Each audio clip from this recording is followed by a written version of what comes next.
Thank you. Thank you very much.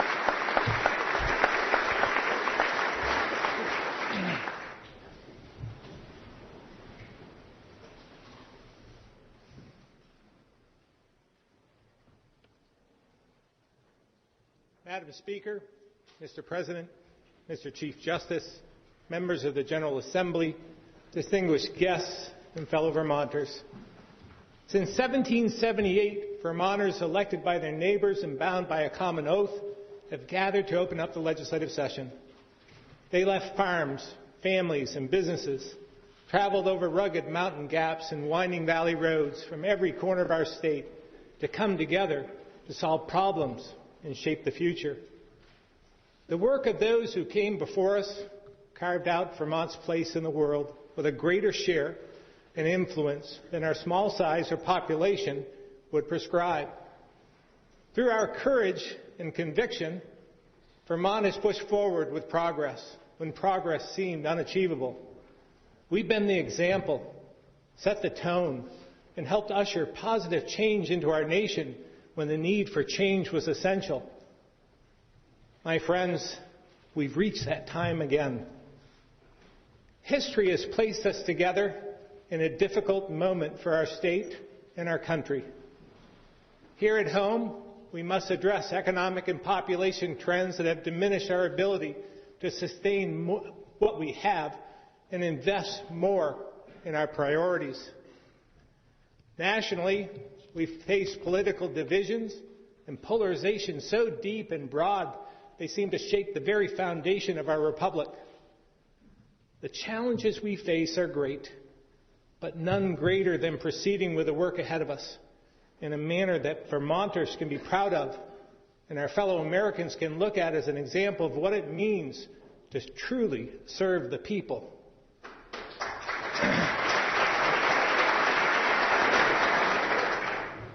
These are not small issues.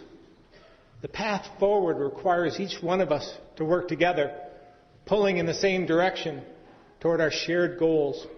And when we do, our people, our communities, and our values will carry us forward, because the state of the state is very strong.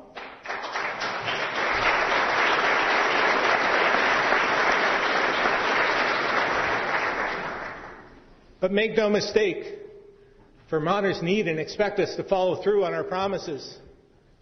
Their call for balance, moderation, and fiscal responsibility has been loud and clear, and we cannot let them down.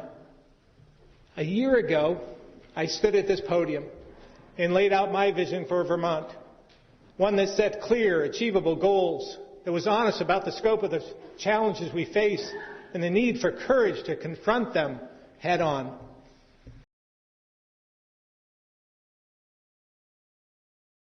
Their shoes and their boots to better understand what they're going through. I pledge to work with the legislature to create better opportunities and outcomes for our children and families, to reform state government by listening to frontline employees, using their ideas to more efficiently meet the needs of those we serve, and to do it all while allowing working Vermonters and our retirees to keep more of what they earn.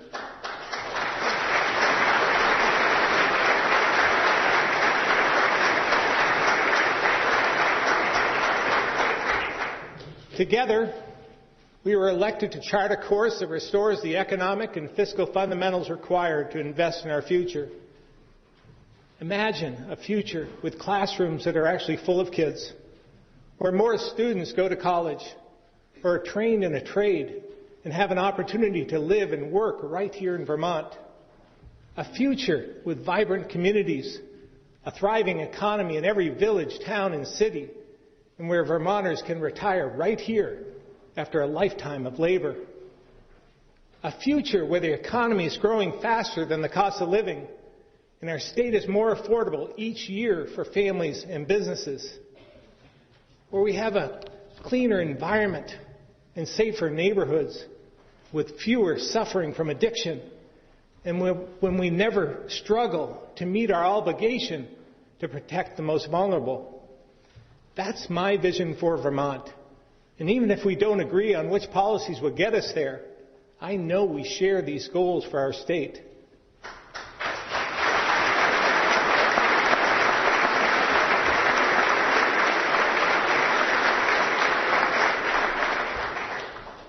But here's the blunt reality. We must first restore our economic and fiscal foundation to ensure we have the funding needed to achieve our aspirations for Vermont. Early in my career, working construction, I learned that when you find yourself in a hole and have a problem, the first thing you do is stop digging. Well, I'm proud to report that last year we stopped digging. We passed a budget that invested in our people and economy without raising a single tax or fee.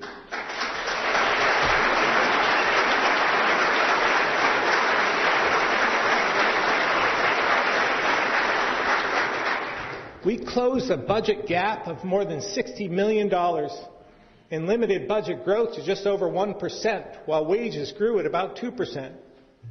This means, for the first time in recent history, the state government actually helped people keep more of what they earned. But this is not the time to return to the spending policies of the past. And in 3 weeks, I'll present a budget that continues our transition to a strategic and results-based approach, one first championed in this very chamber. It will once again be tied to a growth rate calculation based on real data, reflecting growth in wages in the economy, not predictions that have fallen short far too often. I'll call for continued fiscal discipline because Vermonters still cannot afford higher taxes or fees. And I, along with my administration and members of the legislature, stand ready to prevent taxes and fees from increasing again this year.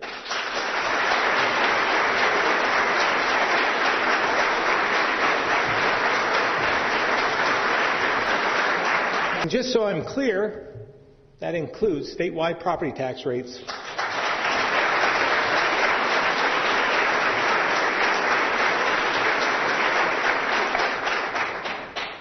Having fiscal discipline means facing facts. We know our school population is shrinking.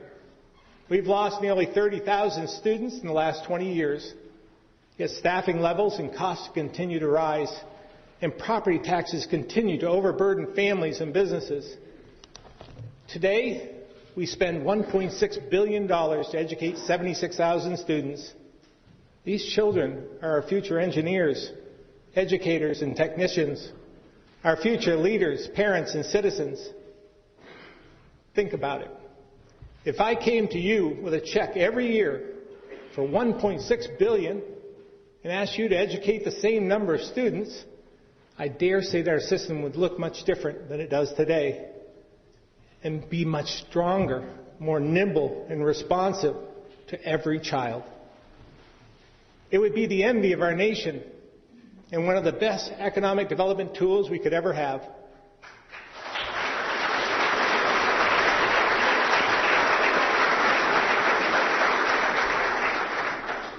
If we work together to transform our K-12 system based on the needs of our kids and not nostalgia, we can invest much more in early care and learning, technical education, workforce readiness training, and higher education without raising the price tag on Vermonters. We made some progress towards this cradle-to-career vision last year, increasing investments in our child care financial assistance program by $2.5 million, and in the Vermont State College system by $3 million. And in our work to lower costs while protecting programs for our kids, we reached an agreement to return $13 million to taxpayers through health care premium savings.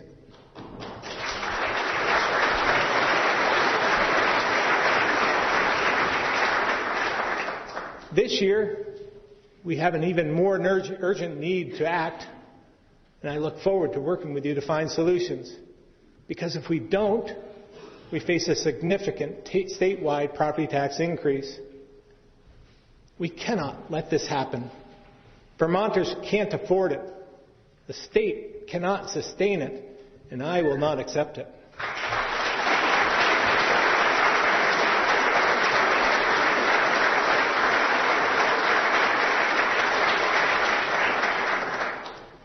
Vermont has so much to offer, from innovative entrepreneurs and the hardest working people in America to a quality of life that's unrivaled. We frequently rank as the safest, happiest, and healthiest. We offer the best local food, beer, cheese, and maple syrup in the world. And we are known for our commitment to social justice, equal rights, and unity. As younger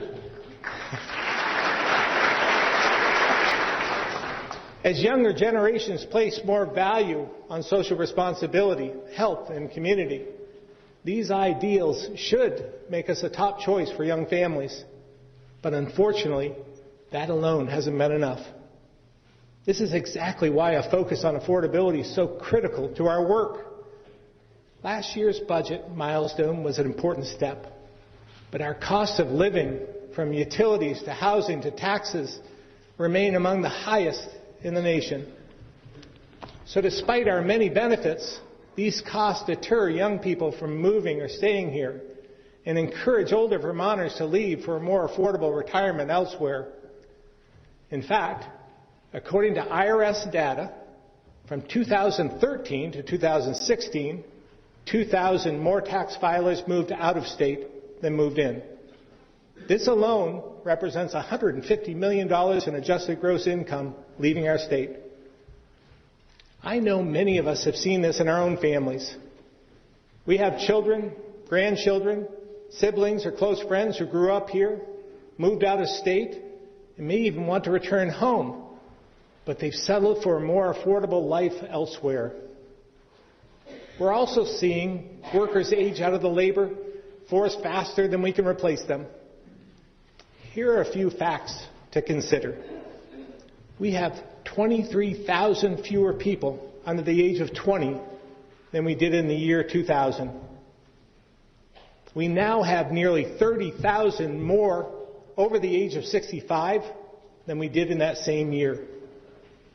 There are 30,000 fewer people between the ages of 25 and 45 than we had 10 years ago. Ours is the second oldest population in the country. If we do nothing, we'll soon be number one. And think about this. Outside of Chittenden County, we are just 3 to 4 years from having just one worker for every retiree, child, or dependent of the state. This has got to stop. It's simply unsustainable.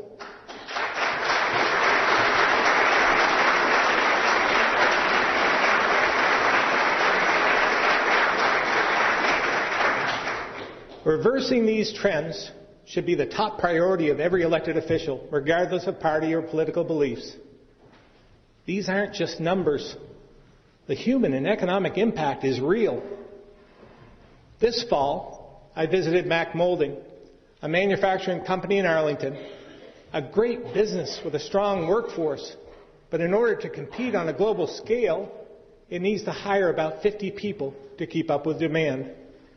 And they're not alone. We hear from businesses around the state. LED Dynamics in Randolph wants to hire 40. Chroma Technology in Bellows Falls is looking for 20 over the next 2 years. GE Aviation in Rutland has 50 new openings. NSA Industries in St. Johnsbury will put on 50 tomorrow if they could. And Global Foundries in Essex Junction is hiring nearly 100. Now, this is great news, and these are great jobs, but we need the people to fill them. Whether employees are needed for a business to grow or just to keep its doors open, is a common theme here. We need more workers, and we cannot afford to ignore this any longer.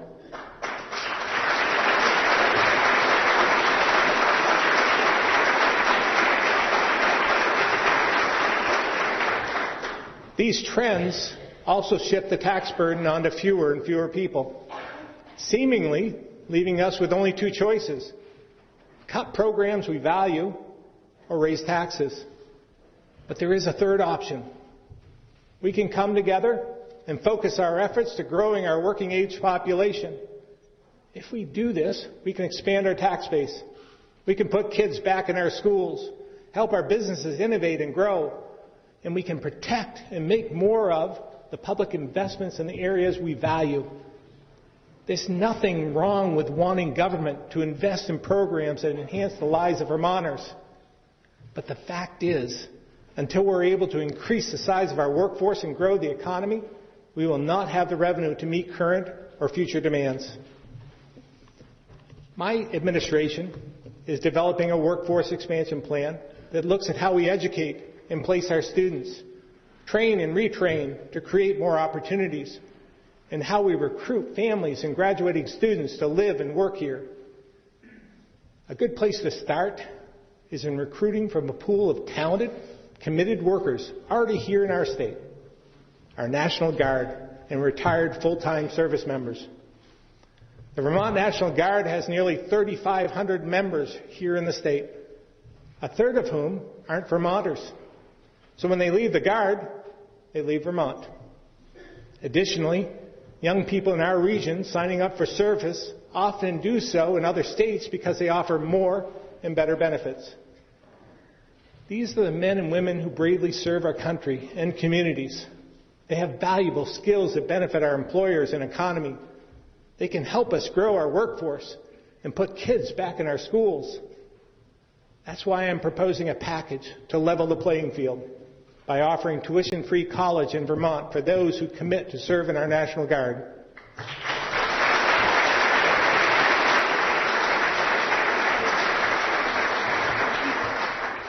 In addition, when a veteran is looking to transition from full-time service to the workforce, we're going to make sure they receive credit for the skills they learned while in uniform by working with the Secretary of State to expedite professional licensing.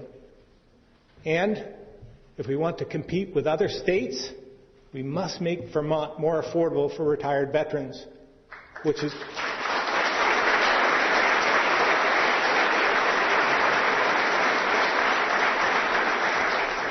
And here's the best part, which is why I'll propose to remove the income tax on military pensions.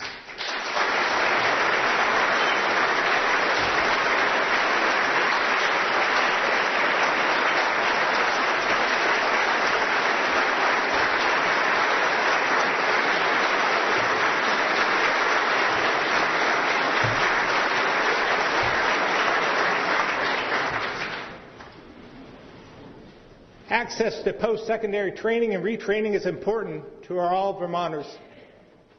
And my budget address will outline a plan to expand adult technical education and other proposals to better serve the current needs of workers in our businesses. But we also must do more to reach workers, specifically younger workers and entrepreneurs who currently live elsewhere but would like to live and raise their family in the safest and healthiest state in the country. That's why in my budget address, I'll propose a bold, sophisticated campaign to identify and persuade working-age individuals, families, and entrepreneurs to relocate to Vermont. This program will use state-of-the-art targeting, plus direct outreach to individuals and businesses to increase the number of workers.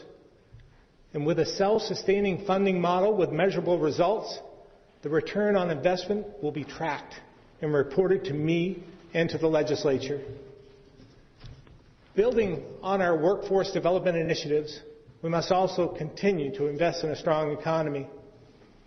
Last year, we made the single largest investment in housing in our history with a $35 million housing bond, which leveraged another $65 million in private investment to increase the availability of decent, affordable homes for our workforce.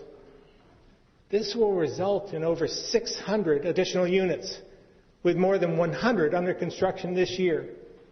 It will employ 1,000 Vermonters, attract new workers to the state, and generate $10 million in new wages.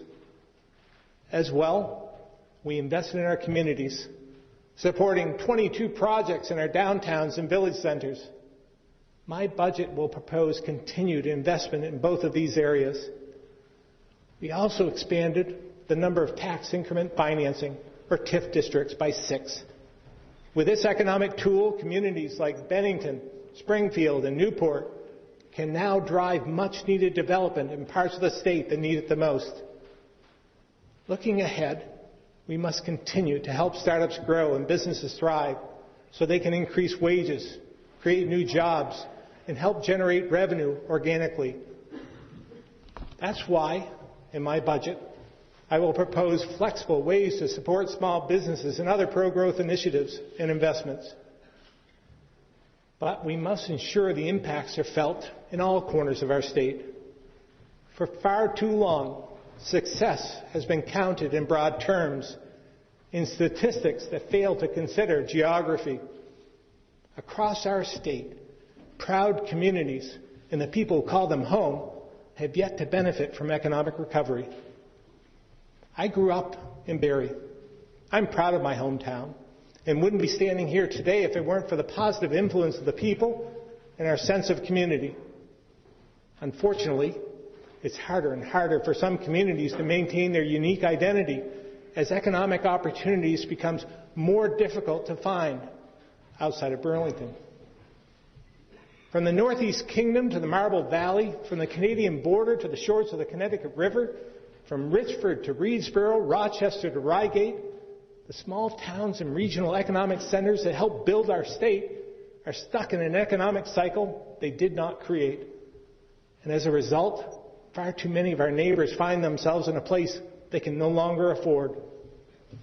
The time has come to make this session their session. We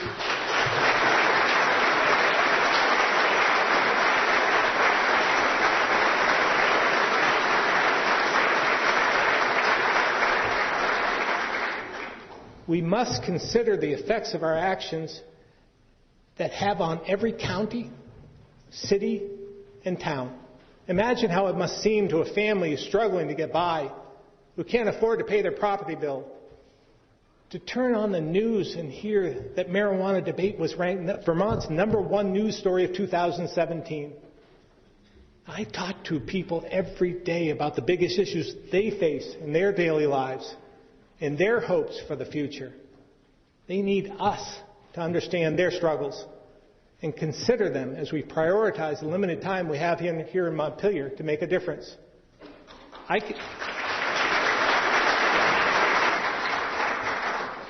can tell you this. Vermonters know our challenges because they live them. And they also know that with a steady approach and a willingness to change course, that solutions will come. But they're eager for us to do more and faster. I look forward to working with you on economic development proposals aimed at expanding growth to all 14 counties. So all families, all kids feel the hope of a bright future in Vermont, whether they're from Burlington or Brunswick, whether they want to be an engineer or run the family farm. Montpelier must do more to help every person, every community, and every county succeed and thrive.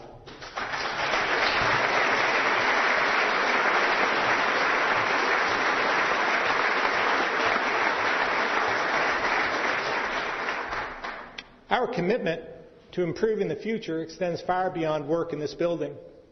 It's also about providing good service and good government. Over the last year, we listened to our frontline state employees, and their ideas are working to make government more efficient and effective. Through our Pivot program, state employees are working closely with our Chief Performance Officer to identify and eliminate inefficiencies. This program was modeled after Toyota's successful lean techniques, a process designed to increase productivity by empowering employees to systematically reduce waste. For example, a team from the Division of Fire Safety streamlined construction permit applications, improving average turnaround time by 30%. In fact, we even leaned the lean training, improving the capacity so we can have roughly 3,000 state workers trained by the end of 2020 at no additional cost to taxpayers. There are currently 44 pivot projects underway, developed by state employees to do things better and faster. Now, I realize this isn't flashy or glamorous, but this type of modernization helps get more value from each tax dollar, cut through red tape, and improve customer service. This is important work. And for Vermonters, this means a state government geared towards continuous improvement. better service done more efficiently and producing more value.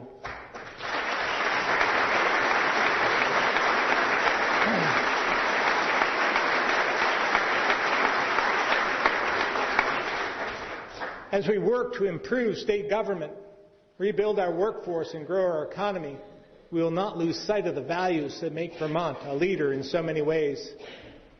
Last year we showed when we invest in our existing resources strategically, when we focus on outcomes, not just spending, we not only protect our most vulnerable and the things we value, but we can do it in a way that's more affordable and supports economic growth.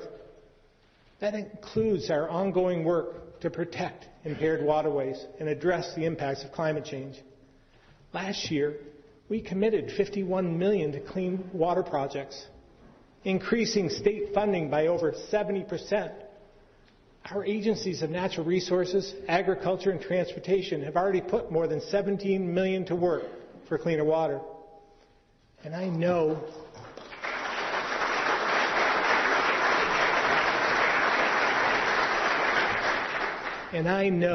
we must find a long-term solution. I look forward to working together to ensure we invest the money wisely in projects that will produce measurable water quality results. Climate change continues to have a negative impact, disrupting our way of life. But our fate is not predetermined. Already, so much good work is being done by businesses, utilities, individuals, and at the state level with our commitment to clean energy and carbon reduction goals and our participation in the U.S. Climate Alliance. That's why I created the Climate Action Commission, and will work to move key initiatives forward with these goals in mind. And my administration will work with our partners to make electric vehicles more accessible to all. We need to continue this work in a practical way that ensures all Vermonters benefit, enhancing opportunities, advancing affordability, and protecting the most vulnerable, because together we can make a difference.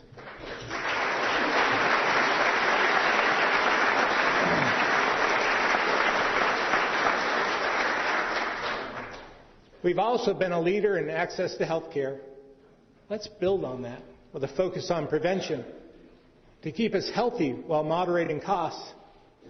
We will continue to test a voluntary pilot program that pays based on quality of care rather than quantity of service. More than 5,000 providers, including the majority of Vermont's hospitals, have chosen to partner with us in 2018. As we continue to evaluate whether this pilot meets our goals of better health, quality, and sustainable costs, I'll propose additional prevention-focused approaches that work to meet these same objectives. We must also continue to combat the opioid crisis. Last year, we funded a new treatment hub in St. Albans.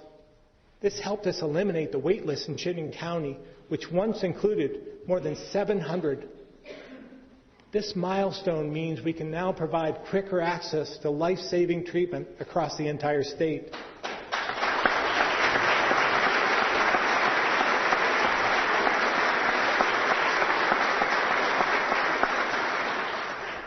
I also created an opioid coordination council to strengthen our approach, and they've spent the last year working to do just that, identifying strategies to address the four legs of the stool: prevention, treatment, recovery, and enforcement. We'll expand upon a number of their proposals this session, including helping those in recovery transition to the workforce, and continued work with the Office of Professional Regulation to increase the number of treatment professionals. We know this issue touches nearly every Vermonter. We should be proud of the fact that efforts born from this very chamber are being implemented across the nation. But we will not slow our progress or our search for answers. For nearly a decade, we've watched the incredible toll this crisis has taken on our families and communities. Our success will be counted one life at a time. A young man in recovery going back to work.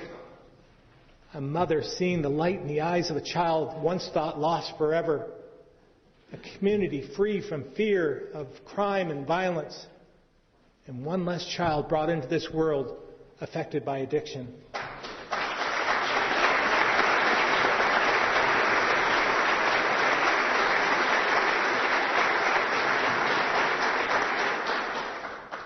I know the work I described today won't be easy, and there will be times during this session that will frustrate all of us.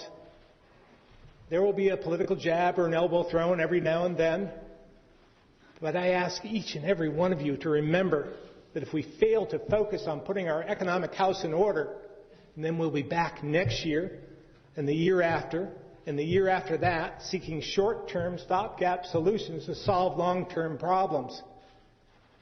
But if we demonstrate the fiscal discipline to hold the line on taxes and fees and keep budgets in line with economic growth, we will put our state on solid footing so we can invest in programs we value and leave Vermont better prepared for the next time the national or global economy takes a turn for the worse. The time we have as leaders is always fleeting, but the impact we have on the future can last forever. When those who come after us look back on this time in our history, what will they see? Will we have done what we could to preserve civility, to be a good role model for our children? Will we uphold the legacies of leaders like George Aiken, Warren Austin, Edna Beard, and Consuelo Bailey? Giants in their time who served our state and nation with dignity and humility and treated others with respect? Or will we be swept up by the rising tide of bitterness and partisanship above all else? The solutions we were elected to find are achievable, but we must not let our work be clouded by politics. We must resist the instinct to retreat to ideological corners. Progress requires a willingness to compromise, to listen, to find consensus, and be honest and respectful brokers on behalf of all Vermonters. As dawn broke on July 1st, 1863, the 2nd Vermont Brigade was in Maryland under command of General John Sedgwick. That day, orders came down that reinforcements were needed north in the small town of Gettysburg, just over the Pennsylvania border. With action escalating quickly, the general knew his troops would have to march nearly 40 miles before reaching the battlefield, and by then, all might be lost. Then and there, General Sedgwick famously ordered, "Put the Vermonters ahead and keep the column tight." He knew that with Vermont's commitment to the cause of freedom and urgency of duty setting the pace, the Vermonters would pull the rest of the troops along, arriving sooner and helping to turn the tide at Gettysburg and eventually save the Union. Friends, this is our time to move ahead and keep the column tight. It's time for us to lead again.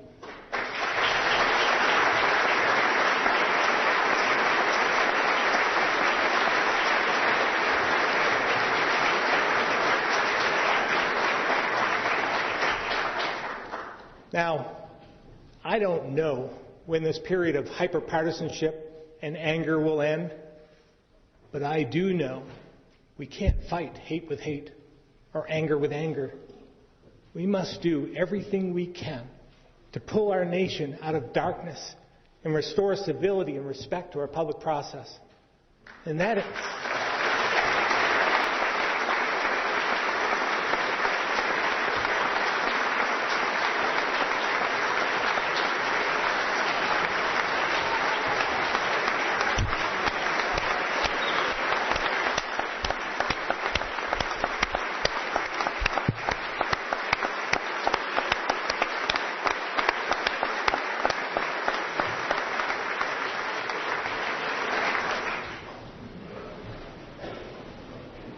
And that includes the viciousness we see on social media. We have an opportunity to set an example with our actions. We can commit to meaningful dialogue and be guided by our shared principles. We can work together towards consensus whenever possible and compromise when it's required. If we do these things, we will make a difference in the lives of Vermonters. We will live up to the promise of our history. In the decades to come, the record will show in our nation's hour of need, Vermonters once again led the way. Thank you.